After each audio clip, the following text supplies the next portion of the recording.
Apa jadi kalau suatu hari nanti kita bangun pagi, buka berita dan nilai ringgit jatuh lagi? Soalan ini bukan sekadar angka di skrin kewangan. Ia bukan sekadar graf turun naik dalam laporan ekonomi. Ia menyentuh kehidupan harian, harga barang, kos perjalanan, perbelanjaan keluarga dan juga keyakinan kita terhadap masa depan. Apabila ringgit jatuh, perkara pertama yang terasa ialah kos import meningkat. Malaysia banyak mengimport barang dari luar negara, makanan tertentu, bahan mentah industri, peralatan teknologi, ubat-ubatan, malah komponen penting untuk pengeluaran tempatan. Bila nilai ringgit lemah, harga barang import jadi lebih mahal. Dan apabila kos meningkat di peringkat atas, ia perlahan-lahan turun kepada pengguna. Itulah sebabnya kadang-kadang kita melihat harga barang naik walaupun kita rasa benda sama je. Sebenarnya di belakang tabir banyak faktor bergerak serentak. Nilai mata wang bukan sekadar simbol kewangan. Ia adalah gambaran keyakinan pelabur, kestabilan ekonomi dan persepsi pasaran terhadap sesebuah negara. Namun cerita tentang ringgit tidak selalu hitam putih. Bila mata wang lemah, ekspor negara boleh menjadi lebih kompetitif. Barang Malaysia menjadi lebih murah di mata pembeli luar. Sektor pelancongan juga boleh mendapat manfaat kerana pelancong asing merasakan kos berbelanja di sini lebih rendah. Tetapi persoalannya, adakah manfaat itu cukup untuk menampung tekanan yang dirasai rakyat biasa? Bagi keluarga yang bergantung kepada barangan import, tekanan kos sara hidup mungkin meningkat. Bagi syarikat yang menggunakan bahan mentah dari luar, margin keuntungan boleh terjejas. Bagi graduan yang bercita-cita bekerja di luar negara, nilai tukaran mungkin memberi kesan kepada perancangan masa depan. Dan di sinilah kebimbangan bermula. Bukan sekadar tentang angka, tetapi tentang kestabilan. Apabila mata wang turun secara berterusan, keyakinan boleh tergugat. Pelabur mungkin lebih berhati-hati. Rakyat mungkin lebih cemas. Perbincangan tentang ekonomi menjadi semakin hangat. Namun dalam semua ini, kita perlu melihat gambaran yang lebih besar. Ekonomi sesebuah negara bergerak dalam kitaran. Nilai mata wang dipengaruhi oleh pelbagai faktor, kadar faedah global, harga komoditi, aliran pelaburan, kestabilan politik dan sentimen pasaran antarabangsa. Jadi jika ringgit jatuh lagi, ia bukan semata-mata soal kelemahan dalaman. Ia mungkin juga berkait dengan perubahan global yang lebih luas. Ramai orang yang bertanya, kenapa ringgit naik? Sebab US dollar jatuh ke? Jawapan ringkas, ya, tapi itu salah satu sebab. Tapi bukan satu-satunya sebab. Kalau ringgit naik semata-mata sebab US dollar lemah, mata wang yang lain, mata wang pun sepatutnya naik sama kuat. Tapi apa yang berlaku? Ringgit Malaysia naik lebih laju berbanding banyak mata wang lain, terutama di Asia. Satu soalan yang paling penting ialah kenapa ringgit naik lebih laju bukan mata wang negara yang lain. Bayangkan, kita nak beli rumah. Ya, harga rumah di satu kawasan naik cepat.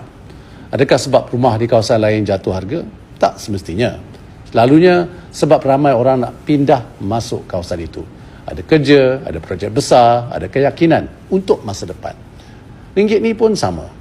Dia naik bukan sebab mata wang lain lemah sahaja, tapi sebab lebih ramai orang yang nak masuk ke Malaysia. Tahun lepas, ringgit naik hampir 10 hingga 12% berbanding dengan US dollar. Dan bukan itu saja, ringgit juga mengukuh berbanding banyak mata wang utama dan mata wang Asia yang lain. Bila ringgit naik lebih laju, itu tanda permintaan terhadap Malaysia meningkat lebih cepat. Kenapa permintaan itu naik? Pertama, ekonomi Malaysia berkembang lebih baik dari jangkaan. Ramai penganalisis menjangkakan pertumbuhan sekitar 4%. Tapi prestasi sebenarnya hampir 5%. Jadi bila ekonomi ini bergerak, pelabur pun lebih yakin. Kedua, pelaburan asing masuk dengan ketara. Dalam 9 bulan pertama 2025, pelaburan asing ke Malaysia meningkat dengan ketara, merangkumi sektor perkhidmatan, pembuatan dan lain-lain.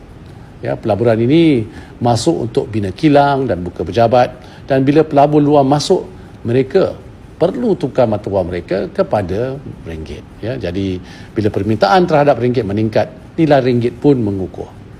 Ketiga, hala tuju negara nampak lebih jelas. Inisiatif ya seperti NIMP 2030, Johor, Singapore Special Economic Zone beri isyarat bahawa Malaysia serius menarik pelaburan yang bernilai tinggi dan membina ekosistem jangka panjang. Jadi bila pelabur nampak hala tuju yang jelas, ya, mereka lebih yakin untuk masuk secara jangka panjang. Ini bukan sekadar touch and go. Keempat, pengurusan dasar yang stabil. Ya, Malaysia dilihat sebagai negara yang tak buat keputusan yang mengejut dan ada kesinambungan dasar.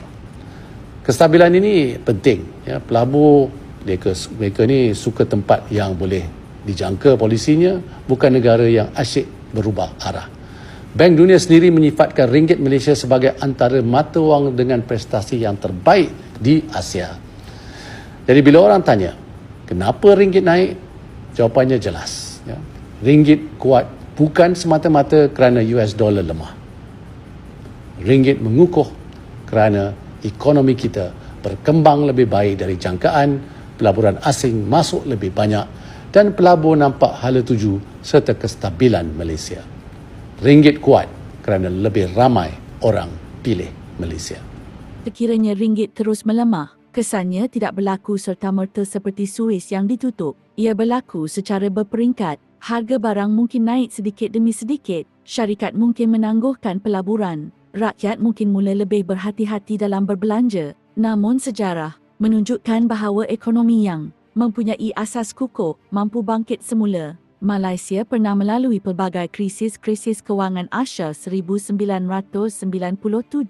krisis global 2008, pandemik yang melumpuhkan ekonomi dunia. Setiap kali itu juga ada tempoh sukar, tetapi ada juga tempoh pemulihan. Yang membezakan bukan sekadar nilai mata wang, tetapi bagaimana sesebuah negara mengurus situasi tersebut. Polisi monetari, pengurusan fiskal, kestabilan politik dan keyakinan rakyat memainkan peranan penting. Jika asas ekonomi kuat, jika produktiviti meningkat, jika pelaburan dalam pendidikan dan teknologi diteruskan, mata wang boleh kembali stabil dalam jangka panjang. Dalam masa yang sama, kita sebagai rakyat juga memainkan peranan. Cara kita berbelanja, cara kita menyokong produk tempatan, cara kita meningkatkan kemahiran diri, semua ini memberi kesan kepada kekuatan ekonomi secara keseluruhan. Hikmahnya, nilai sesebuah negara tidak hanya diukur melalui kekuatan mata wangnya, tetapi melalui ketahanan masyarakatnya. Mata wang boleh naik dan turun, pasaran boleh berubah, tetapi daya tahan dan kebijaksanaan dalam menghadapi cabaran itulah yang menentukan arah masa depan. Jadi jika ringgit jatuh lagi, persoalannya bukan sekadar apa jadi pada nilai tukaran, tetapi bagaimana kita bertindak balas terhadapnya. Adakah kita hanya melihat angka dengan rasa panik atau kita melihatnya sebagai isyarat untuk memperkukuh asas ekonomi dan daya saing negara? Kerana dalam setiap cabaran ekonomi, sentiasa ada ruang untuk pembetulan dan pembinaan semula. Terima kasih kerana menonton. Let's talk about Malaysian money, one of the prettiest that I have seen in Asia. $1 gives you around 450 ringgit. Ringgit has multiple banknotes. You can see there is 100, 50, there is 20, 10, 5, and 1. But what is fascinating is this, what is on the other side of the bills, which are having spectacular designs.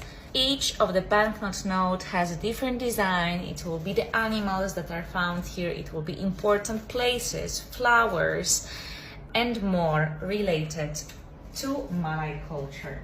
What I have found is also 2 different 5s, and honestly, I will keep them for myself. One of them on the back has 2 twin towers, and they are in Kuala Lumpur, and the other one, it has a toucan, which you can also find in Kuala Lumpur. Also, we have seen toucan when we're traveling to the south of Malaysia.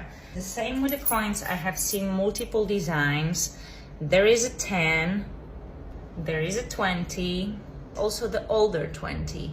This is a 50.